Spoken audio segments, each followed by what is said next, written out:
Voice వస్తుంది. ఇక్కడ నుంచి డైలాగ్ చెప్పడం మూలంగా మీరు ఎంతసేపు అయినా చెప్పినా అలసిపోరు, ఆ ఎనర్జీ ఉంటుంది. ఇది పెయిన్ వస్తే మనకి జలుబు చేసినప్పుడు, కోల్డ్ కఫ్ ఉన్నప్పుడు మనం తొందరగా నీరసం అయిపోతాం. ఎందుకు?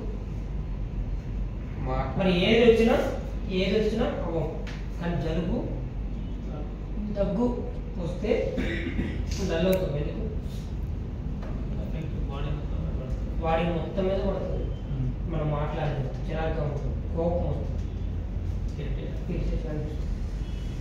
దాని మూలంగా మనం బాడీ మొత్తం ఎఫెక్ట్ అవుతుంది కదా. అందుకని ఎప్పుడైనా నాకు జలుబు చేసింది